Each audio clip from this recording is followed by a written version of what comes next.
Tomorrow on the 11th of June there is a ministerial meeting in Stockholm called by the Swedish government about the 2020 review conference of the parties to the treaty on the non-proliferation of nuclear weapons. As we know now, there will be the presence of the designated chair of that conference, Ambassador Rafael Grossi from Argentina, and a number of foreign ministers, including, for instance, the foreign minister of Germany.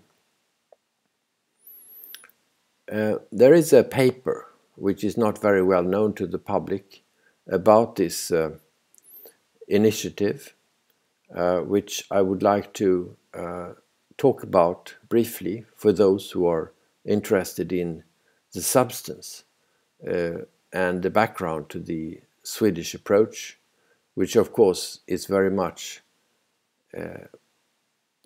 driven by the strong engagement in Sweden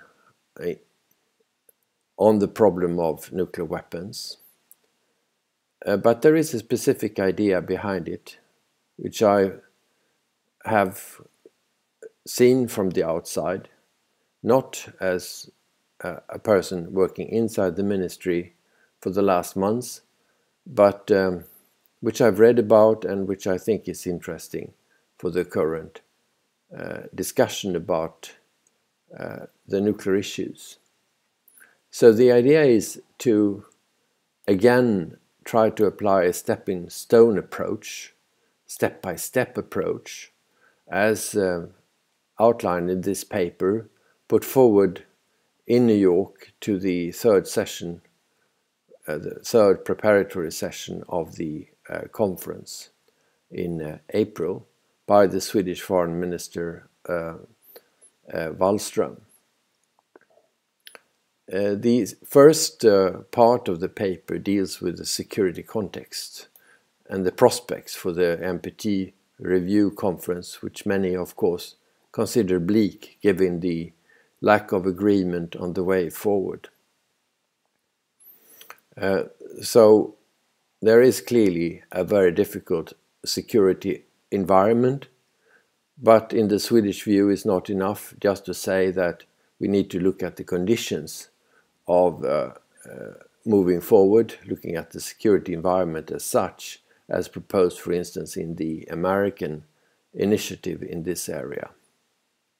There is a dangerous downward spiral damaging peace and stability, eroding the capacity of the international community to avoid a catastrophe.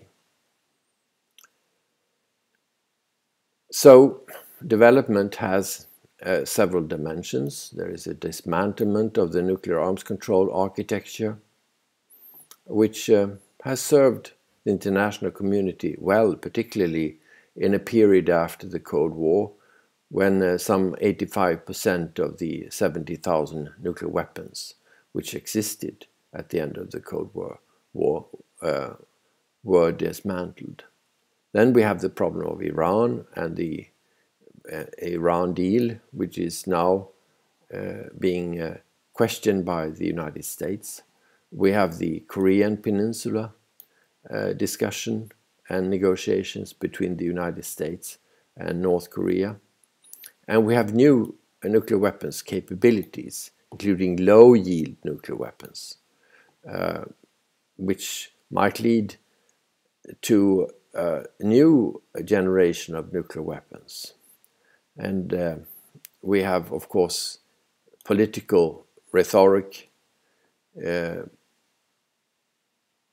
trying to achieve strategic dominance using emerging technologies. And I'm thinking here, and I suppose the Swedes are thinking about artificial intelligence and even the possibility of using nuclear weapons on a very low level, admittedly, possibly not one causing humanitarian catastrophe in the first place, unless, of course, the conflict escalates. And then we have deadlocked multilateral frameworks, based on a severe lack of mutual trust. So to reverse this trend will be highly challenging, will require visionary leadership, and of course will need to take into account the existing security environment. In the Swedish view, as expressed in this paper, the point of departure needs to be the Non-Proliferation Treaty and all that goes on within that process as a cornerstone of the global disarmament and non-proliferation regime. The conference in 2020 will be pivotal. There, both nuclear and non-nuclear weapon states will meet, come together, agree on a way forward in the implementation of NPT across all three pillars, including Article 6, which is nuclear disarmament. There are a number of agreements in past review conferences where one can say that the promises have remained unfulfilled. So you need to mobilize political support in the run-up to the conference. This is what the Swedes are now trying to do. There should be a way to demonstrate commitment towards the shared goals. The overarching focus must be to contribute to a successful outcome and create a common ground.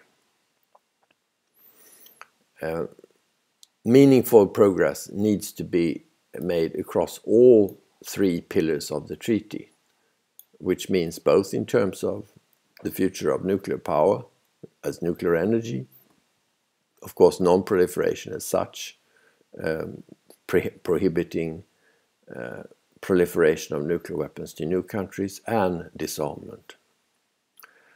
So again, Sweden looks at reaffirming the undisputed position of the NPT, reaffirming what has been agreed before without renegotiating too much the early language,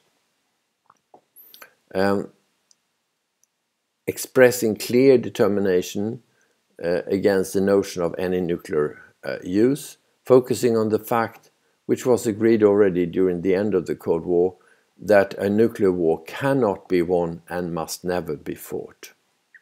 A package of realistic measures covering all three pillars of the treaty, and that should include Article 6, that is disarmament-related commitments, based on a step-by-step approach, and an improved NPT process which provides a framework for systematic follow-up in the years beyond 2020.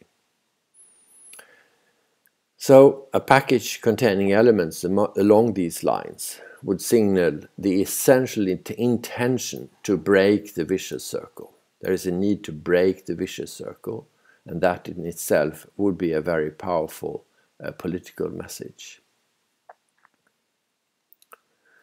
Of course, there will be things going on ahead of the review conference which will be important. What will happen with US-Russia arms control dialogue?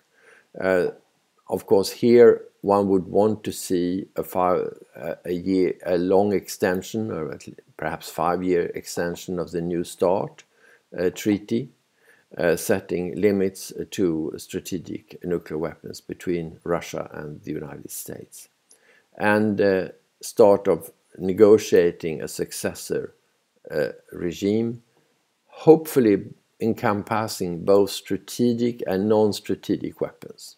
And of course here it is noteworthy that there are still a lot of so-called tactical nuclear weapons for instance in Europe, particularly on the Russian side, left since the Cold War. The case for this is fairly obvious, and there is a background in the discussion of a step-by-step approach. which contains measures at missile cut-off treaty, entry into force of the comprehensive test strategy, globally and legally binding nuclear security assurances. All of these things have been outlined in the so-called 13 steps agreed at the 2000 review conference, and in the 2010 review conference, which we even agreed on a 64-point action plan. The problem is that few of these steps seem ripe for action by 2020. They are too much demanding currently. They require too much compromise in the view of some states, and are too demanding, particularly in the present low-trust strategic environment. But still, the NPT community cannot come up empty-handed in 2020. The situation is too dangerous. So it's a matter of signaling intent to engage, which is important. It's important to build trust for subsequent steps, and it's a matter of taking into account the existing security environment. So you need to have pragmatic, short-term, achievable demonstrations of commitment to the global disarmament regime. This is, of course, not contradictory to other approaches to nuclear disarmament. This is not an alternative, for instance, to the debate about the TPNW. But it is based on the recognition that the nuclear disarmament forms an integral part of a broader security policy. Its core objective is to facilitate implementation of previous agreements of the NPT. So there are in the paper quite a number of more detailed suggestions, which I will not run through here, but which do have the intent of reducing the salience of nuclear weapons, rebuild habits of cooperation, reduce nuclear risks. And it's noteworthy that the issue of the goal of risk reduction is now very prominent in the international nuclear arms control and disarmament debate. And there is a need to enhance transparency on the arsenal size, to control fissile materials, and of course to look at nuclear and I would say other technologies.